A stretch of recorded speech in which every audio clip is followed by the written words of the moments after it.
Hello and welcome to this episode of I Don't Know Jack About Parenting, where today I'm going to be talking about my 2-year-old got kicked out of daycare.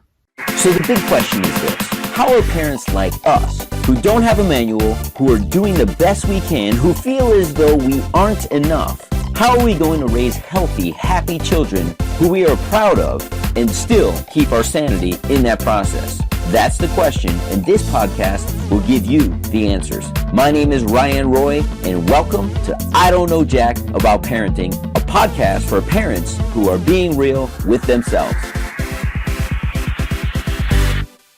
Hello and welcome back to this episode of I Don't Know Jack About Parenting, where today I'm going to be talking about how my 2-year-old got kicked out of daycare. So first off, many of you that have listened for this for a while know that my older son, 8-year-old,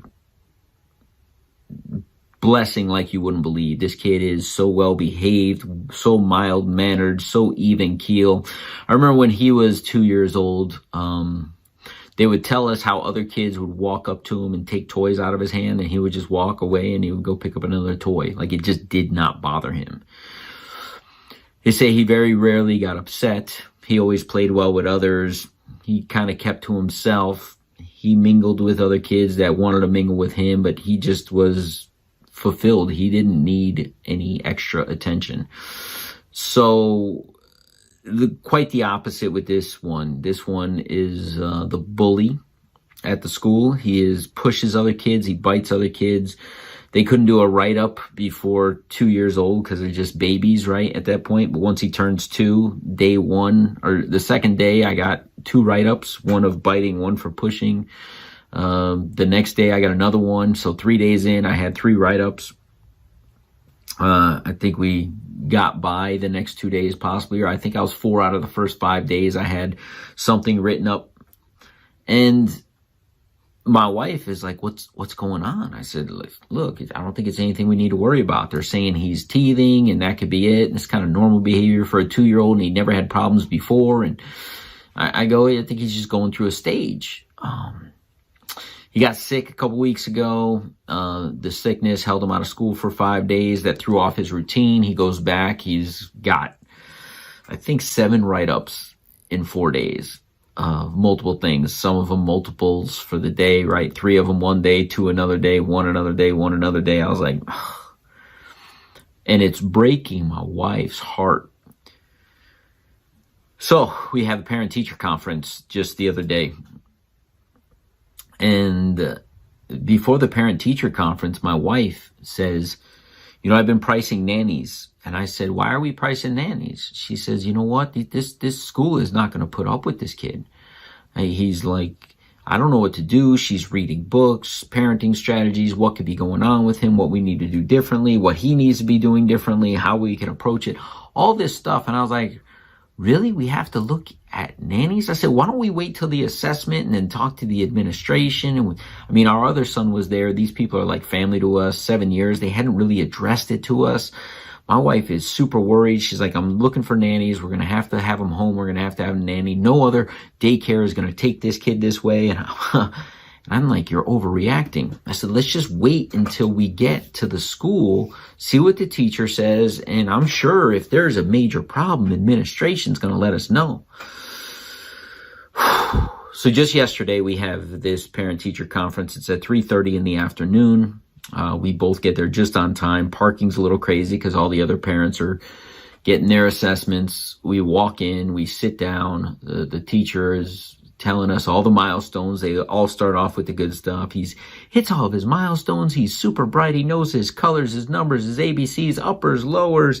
This kid, he's got it going on. But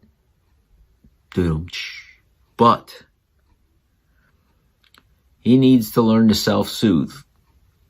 He needs to calm down quicker. It takes him a lot longer than a lot of other children when he's having an episode. We're having to take time away from the other children because we're constantly soothing him. He does have challenges with other kids. And you can just see the workup in my wife's mind.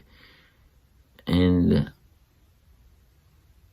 after the assessment, they said, well, that's it. Do you have any questions? And she's like, what can we do? And she doesn't ask the real question. She doesn't even want to plant the seed of, do we need to go somewhere else? So as my wife is picking him up, and the evaluation was what I consider to be normal. I mean, there are some concerns. It's been documented. So I walk into administration, and I look at the woman who runs the entire school, which I stop in almost every day and say hello as I'm picking the kids up, say hi, see how they're doing. I said, can you do me a favor? And she says, what's that? I said, Jaden has been kicked out of this school in my wife's mind. And she says, what?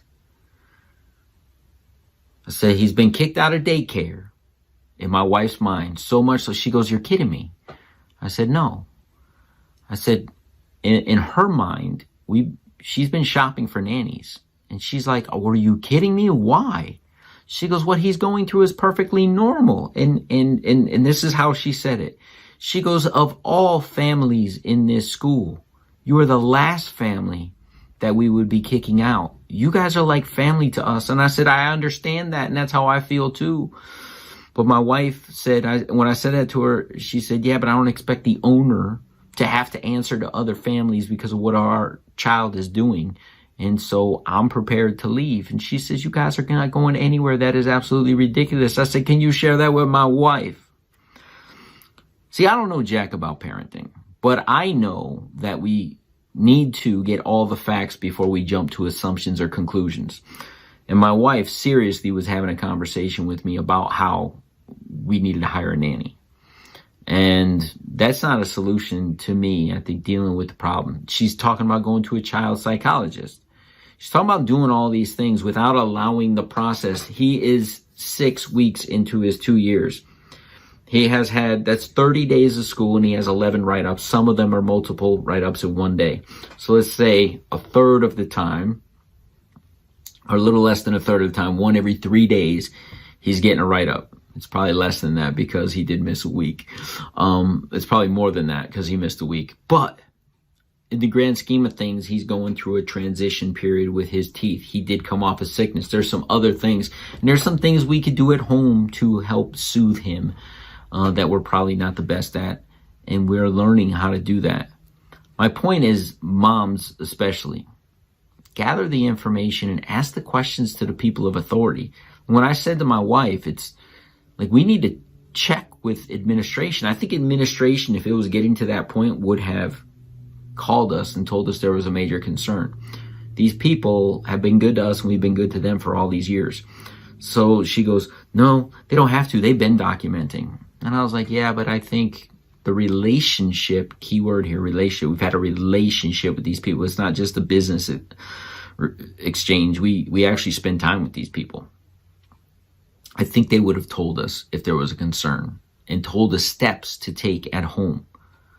So before your children get kicked out of daycare or before you think there's a bigger problem, really just don't build it up in your heads as parents. Go and ask the source.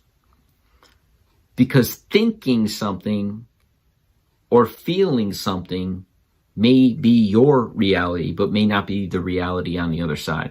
Look, I don't know jack about parenting, but I'm really, really into open communication so that there's not a lack or a disconnect of communication, right? We need to be on the same page. They're caring for our children during the day while we care for them at night.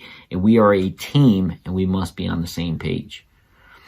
And I am so happy that there is clarity from my wife because she had some undue stress and thoughts because she was unwilling to ask the questions. Ask the right questions. You may get surprisingly good answers. We'll see you in the next episode.